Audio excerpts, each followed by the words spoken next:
Hey there. Welcome to the Pelvis Project Podcast. I'm Megan. And I'm Roxi. We're two pelvic health experts brought together by passion for our careers, entrepreneurship, motherhood, and the desire for intentional relationships.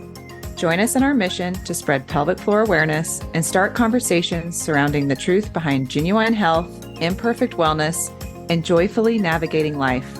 We are so glad you are here with us. Let's start the conversation.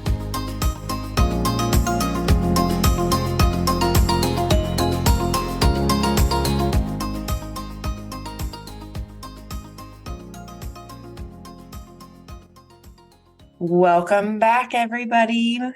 Hello, Megan. I'm so excited for this episode. Hello.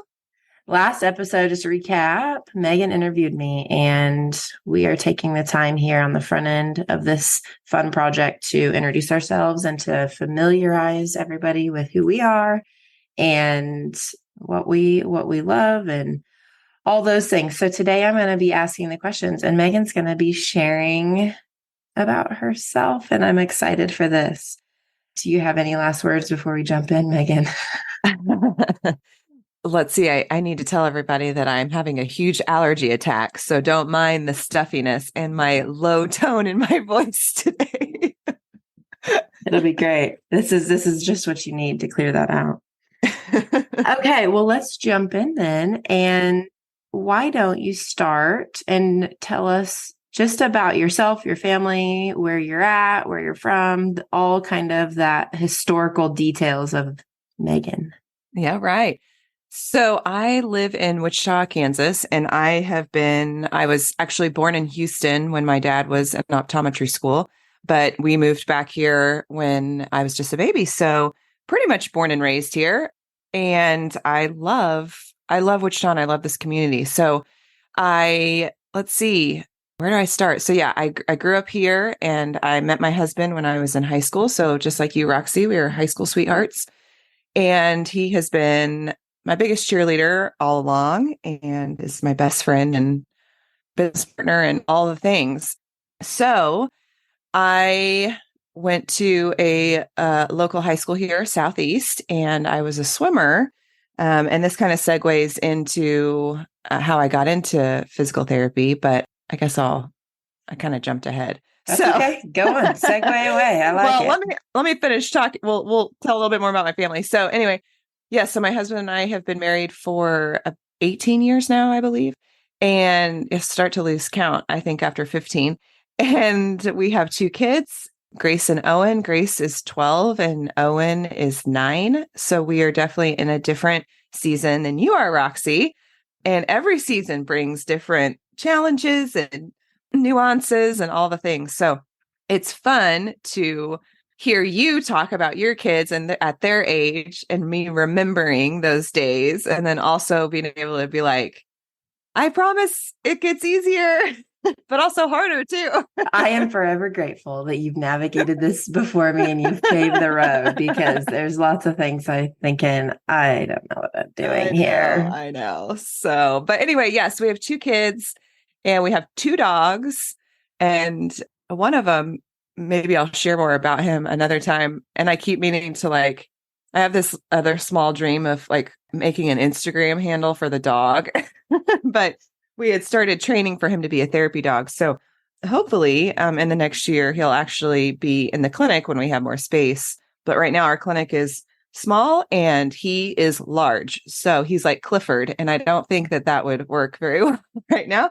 So we have two dogs and we have 5 chickens that drive us all a little nuts, but we like to get the eggs. So that's a little bit about my little small family. And we just really right now are in the season of trying to protect our time and not let ourselves get too busy or too caught up in the things that, don't really matter. But anyway, so how I got into physical therapy or why I decided. So like I said, I was a swimmer and I had a few injuries. And so just like everybody else's story, not everybody else's story, but a lot of people in physical therapy had an injury, went to physical therapy and were like, oh, this seems kind of cool. So that was me. But I, at the time, was I liked it, but wasn't 100% sure. I thought I wanted to do something in the medical field. I also thought at one point I wanted to be a vet, but then that quickly changed when I worked at a vet, and sad story, and a dog passed away. And anyway, I couldn't do it. So I started kind of exploring different options before I started at Wichita State. And physical therapy seemed to be a great fit, just being an athlete and wanting to go into the medical field, and just seemed like what a cool job to be able to rehab people and make them feel better. So I chose the exercise science and kinesiology route for my undergraduate degree, got that, and also minored in psychology, which that has turned out to be, little did I know, pretty helpful in the world that we work in. So I knew going in with that undergrad degree that the goal was physical therapy school. So I had that on the forefront of my mind the whole time, and got done with my bachelor's and applied to Wichita State. Only applied to Wichita State. And looking back, that seems so silly because I just was like, yeah, I'm just going to apply to Wichita State. I'm not going anywhere. And luckily I got in. So the Lord knew where I was supposed to be and stay. So that's good. And I got in, and I remember the head of the school calling me and telling me like, well, now you know this is when the real work starts. And I was like, no, that's fine. I'm just really relieved I got in. But yeah, so got into PT school, and let's see, I graduated PT school in 2010, and man, that's a hard program. Physical therapy school is very hard. And for all of you that are in school right now and you're feeling like you're struggling, it is because it's hard. Yes. I would not go back. You couldn't pay me to go back. I know. And, I think maybe we'll do an episode on this of sharing what all we are tested on and what our boards are over, because I think there is definitely a misconception of maybe people not really knowing what all goes into physical therapy school and what all we take our boards over, because it is a pretty intense, rigorous program. So, but yeah, so got through that 2010 and had my daughter a year later. And so that is kind of my journey to PT school. And then right out of school, I actually didn't, like Roxi, you went right in, you kind of went right into ortho, like outpatient. I thought my career was going to be in like skilled rehab. And that's where I went to work. I'd had a clinical at a certain facility. I loved it. I worked with a lot of stroke patients. I loved seeing people come in and getting them back home and teaching them to walk again. And I still do. I still have this like place in my heart for the aging population, and which I still get to work with. But yeah, it was just different. So anyway, but I stayed in that realm for about, it was probably, was it 3.5 years, almost 4, and then decided that I needed a change. A lot of things were changing in that setting as far as just the way things worked and the way we were able to treat. And at that time, right away in my career, I had a desire inside of me for something else. There was like a little fire inside of me, and I couldn't figure out what it was. And so that'll lead us down the road. But I knew that there was just something more I wanted out of my career. Yeah. So that was like always just lingering there. So I moved on from that job to another inpatient rehab facility that was connected to an outpatient, and started the outpatient, like did the outpatient stuff there, but still was working with the aging population, like total hips, total knees, balance, vestibular, like all that kind of stuff. And again, I loved it and I loved who I worked with, but there was, again, still something that was just missing. And I often would think like, is this my job? Like, is this what I'm going to do for the rest of my life? I wasn't fully satisfied, like with, I guess, what I signed up for type of thing, because as those of you that are in physical therapy know, there's a lot of pressure that goes on physical therapists to hit rug levels or hit units or productivity or all the stuff. And you just get so caught up in all of the metrics and the numbers that then you lose sight as to why you got into this profession. and it starts to drain you down and you get burnt out. And so then you're questioning, why did I even go into this job? And unfortunately, a lot of people end up leaving physical therapy because of that. So I see after that. Oh, yes. So I guess I should pause there because that was the last of that sort of setting, which, yeah.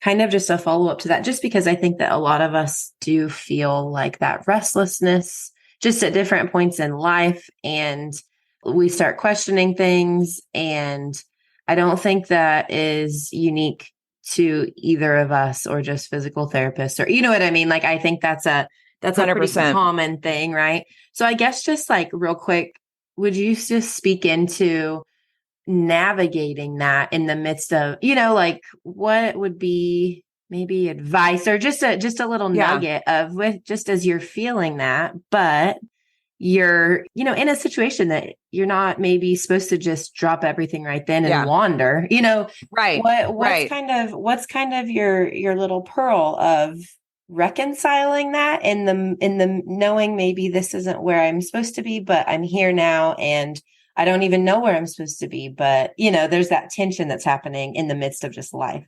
Yeah, no, I think that's a really good question because, we don't want to be irresponsible and just be like, well, I'm not happy, so I'm just going to quit my job and I don't know what I'm going to do, or I'm going to be a crappy employee because I'm not happy and I'm not getting what I want.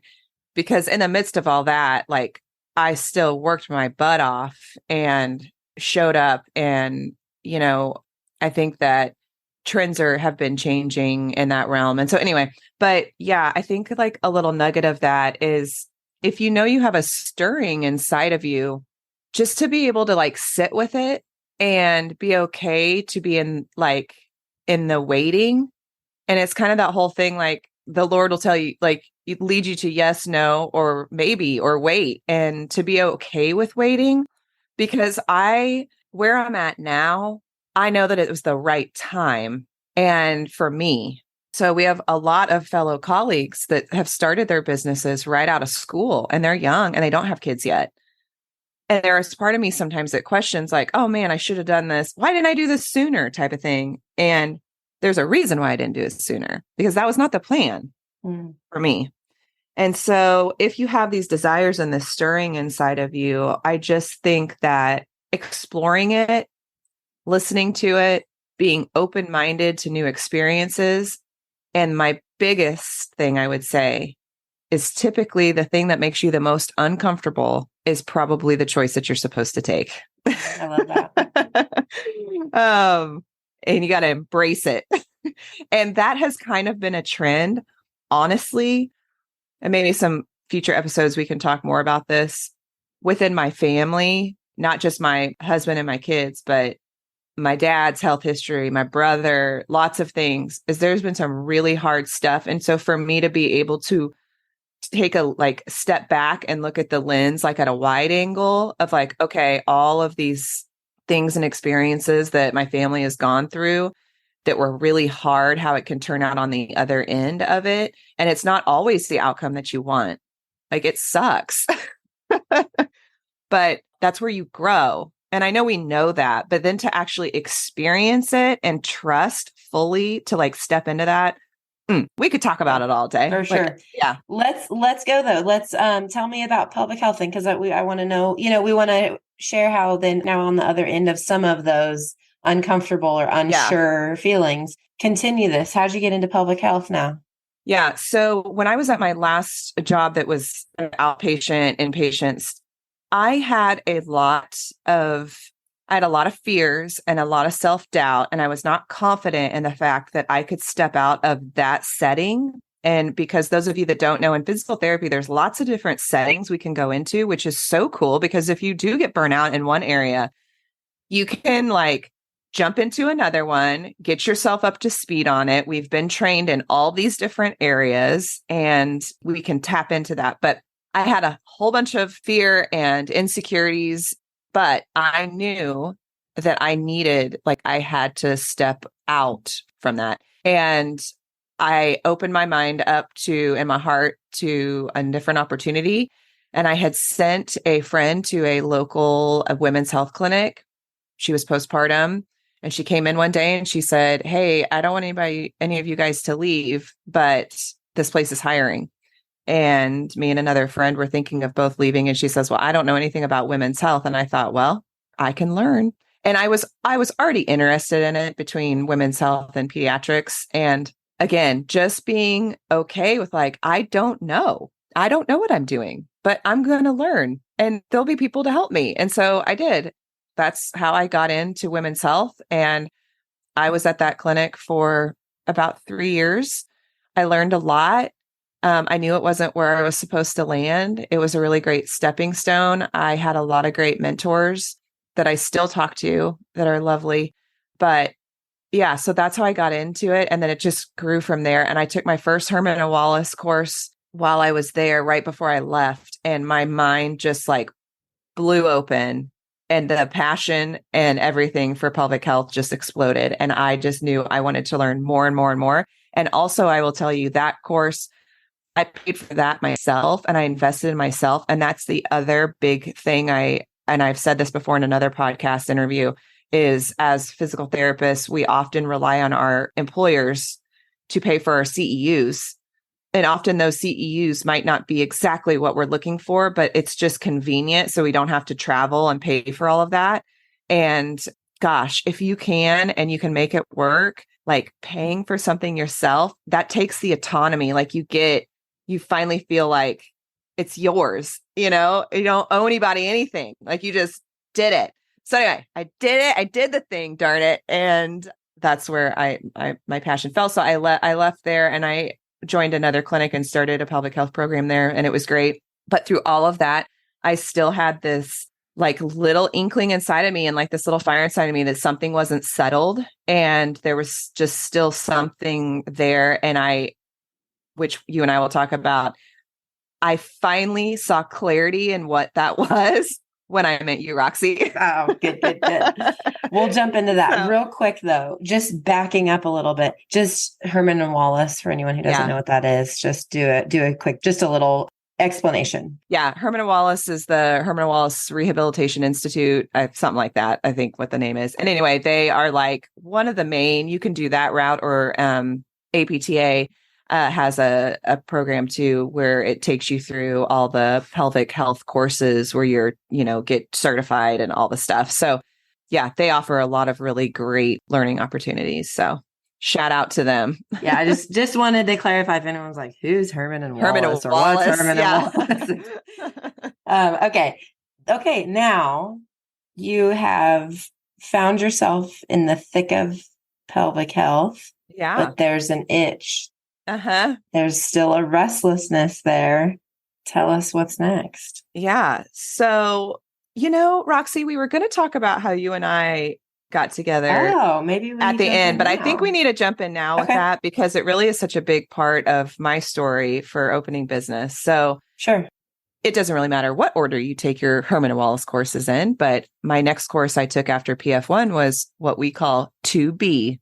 And 2B was in Oklahoma, and my husband went with me, so I didn't have to go by myself. And lo and behold, Roxi was at the course in Oklahoma, and we did not know each other. We did not know each other. We met each other on the curb outside at lunch, eating our lunch in the sunshine. Uh-huh.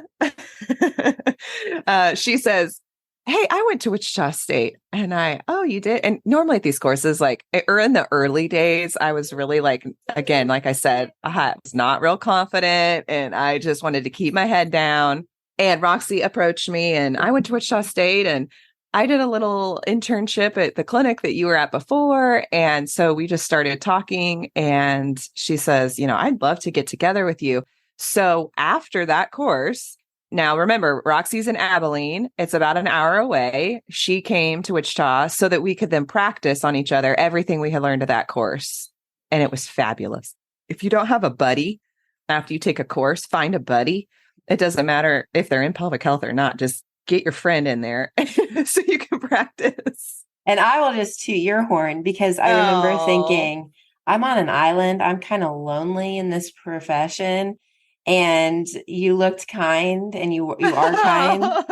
And I remember thinking, okay, we had a nice little chat. I wonder if she would be my friend, kind of like not in like a, not even in like a personal way, but just like a pelvic health buddy.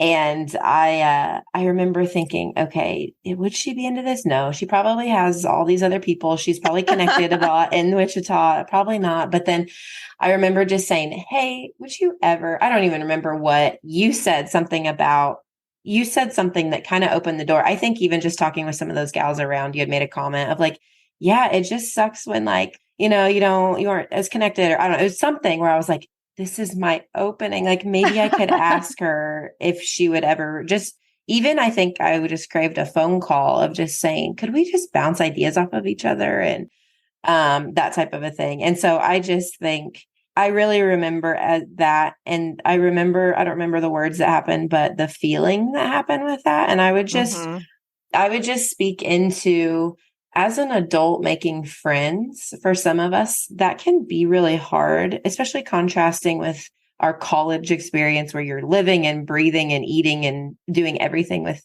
people. And then you have a family and it's harder to make those friendships, and just the vulnerability kind of, you have to put yourself out there. And that's again, one of the uncomfortable things. And even just in a professional setting, just being able to say, I don't know. Do you know? Like, how do you do this? Am I crazy for doing it this way? Am I completely off? That's a really vulnerable place to be. But man, for anybody who's just a little bit lonely or a little bit unsure, finding someone that provides a safe place for you to just let your guard down and be real and say, I don't know. Do you know? Or, can we talk about that more? Because that was a professional crave that I had. But really, when I look back, it also was a personal crave. And, our friendship has now birthed from that. But I guess I would just like speak into that. If we both kind of had to put ourselves in that uncomfortable, vulnerable position, kind of like you talked about earlier, of sometimes the uncomfortable things are what you're supposed to do. And I think just you and I's friendship and our relationship moving forward from that is testament to neither one of us went there looking for friendship, looking for that camaraderie, but we left with it because we put ourselves out there. And not to toot our own horns, but just saying like, it's worth it. It is worth it. So yeah, no, definitely. And I think that how you talked about like being vulnerable to be like, I don't know how to do this. How do you do this? Like, those sorts of things. That's always been a huge thing for me. If, I'm going to be drawn to somebody because that's how I am. Like, listen, you want to cause yourself to have anxiety, try to pretend like you know everything. Mm-hmm. You know what I mean? Yeah. And nobody knows everything. And if you come across somebody who acts like they know everything, you probably need to find somebody else. It's funny because the first time I heard this was at my daughter's 5th grade graduation, but we are all students and we are all teachers, like and that's true for when you're with a 2-year-old or if you're with a professor that's brilliant. And so, yeah, I think being vulnerable and the fact, and if this resonates with you and you have a hard time with that, it's okay to not know it all. And it is okay to ask people, what are you doing for this? We all have our areas that we do better in. And there's areas in pelvic health that I don't do well in. Within our own clinic, there are certain diagnoses that come in that I know Abby is great with, or Polly, that I'll say, oh, they need to see him, like not me. And they do the same thing. But yeah, to find somebody. And that's what we found in each other. And then to find, and we'll get to this, but also it's led to having the friend that you can kind of dream with and tell even if it's just so far out there and maybe it won't ever happen, but to have somebody, I mean, Roxy and I have set up Zoom calls before with each other, Google chats, where we're just telling each other like what we see for the future, or like, it's literally a dreaming session. And it's like, we have to have a person for that. And yes, we do that with our spouses, but when you're in this profession, you do kind of feel like you are on an island sometimes, because pelvic health takes it to another level. And I think that sometimes even other therapists that aren't in pelvic health have a hard time. Like, I have a hard time connecting with as deeply, because it's just, I don't know. If you know, you know. It's one of those like hashtag IKY. So anyway, but yeah, so that's how Roxy and I met. And then when her and I got together to practice, we were just talking about like what her future looked like and where I was at. And I had, okay, so this little fire burning inside of me, this desire. I kind of, so early when I graduated PT school, I had a family member, my uncle, who's lovely. It's just my aunt and uncle are like my second parents to me. And they own a local business. And he had said, hey, if you want to open up your own business, like I'd help you do that. And I mean, I was shot him down so fast. I was like, oh, no, no way. Cause I was going into like skilled rehab. Yeah, right. I'm not going to do that. And then my husband would always say like, man, Megan, I think you just need to like start your own business. And I think that gets thrown around jokingly a lot. And it was a joke for a long time, but there was something to it. And I ignored it again out of fear. And I could never do that, and not trusting what my path was or what I've been led to do. And it was almost like I would be like turning my head away, I feel like. And then I met you, and you and I had this discussion, and you were like, I'm going to start my own clinic. And I was just like, wow, this girl is so brave. Not at all. I mean, to an extent, but what's happening underneath. We're like ducks on water. Gosh, I know. We might look calm and cool and collected on the surface, but man, my feet were going 100 miles an hour. And when I finally said that to you, I was like, oh no. Oh gosh.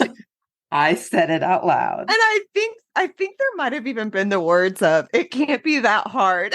Yeah, naive. And now looking back, and like you say, that's perfect. Ducks, swimming ducks. Like if people saw, I mean, it looks all great on the outside, like, oh, things look so easy, and like this is going so well. And underneath, we're just like, oh my gosh. It never stops. Like our brains don't turn off. And it was like, once you said that, and I thought, I know that's what that is inside of me. Now I need to decide what that looks like. And am I going to do this? And it was such literally the decision between don't do it and stay comfortable, and do it. And there's a risk involved and a lot of things, because we both had families. We both have responsibilities we have to pay for. And here we are going to quit our jobs and start a business in a time where people were like, nobody should start a business because of the economy. And I would just put blinders on. I'd be like, la, la, la, la, la. I think our families, I don't know about you, our families maybe thought we were a little crazy. Yeah. So it was an exciting time. And for both of us, that was not even 2 years ago. At least for me, it wasn't. It was last June. So we're only coming up on like a year and a half of this. So it's still very new. Okay. And we both made it out. We made it. Yeah. We're here. Yes, we have. Yes. And so also too, Roxi and I, we joined a business mentoring group together. We've met a lot of amazing colleagues from across the country and have really built a support system around us of different providers and beyond our local communities, which is huge. And it's just different. The passion is different than I've ever felt before over my career or anything like that. And I'm just so glad that I listened and jumped in, because my tendency, whose tendency is not to want to stay comfortable. My tendency is like, I want to be comfortable and I want to be safe. Like I've worked on that a lot in therapy, choosing to do the hard thing or like, opening a business, whatever. It doesn't feel safe to your nervous system. And so we want to avoid it. And so, yeah, that's how Roxi and I met and fell in love with our careers together. And you're stuck with me the rest of life. So, and now we are doing a podcast together and have some other big plans for the Pelvis Project in the future. And it is exciting. Yes, it is. I'll second that. Okay. I want to hear about then specifically your clinic. Tell us what it's called, where it's at, just give us the details of what birthed from this whole restlessness or this whole itch that you had. There's a product that came out of that and it's really beautiful. And so tell us about that. Yes. My husband and I, it's our third baby. It's called Kansas Pelvic Health and Wellness, and we are here in Wichita. And so I didn't mention, so my husband is a teacher and currently a K-5 PE teacher. So he has got a lot of good skills with organization, and you teachers, you guys have got some really great, well-rounded, yes, plans up your sleeves and everything. So he helped me create so many things and still does every day. I'm asking him to help me with the different things. And so he's still teaching, and hopefully he'll be able to just be in the clinic full time soon. So we came up with, the name, and he designed the logo and all the things. So yeah, we opened in June of 2022. And since then we've grown to now we have myself and two other pelvic floor providers. So yeah, so we've grown. We have multiple therapists and admin, and hopefully beginning of next year, we'll have some more space we can expand into. We're a little bit locked right now. And yeah, I'm very, very proud of what we've built, and everybody that, is at Kansas Pelvic Health is an amazing clinicians, and we're all doing it together, and we all have our strengths, and I don't know. I'm just humbled by the fact that I don't have words. It takes words out of my mouth. Yeah, you're rocking. You guys are rocking over there.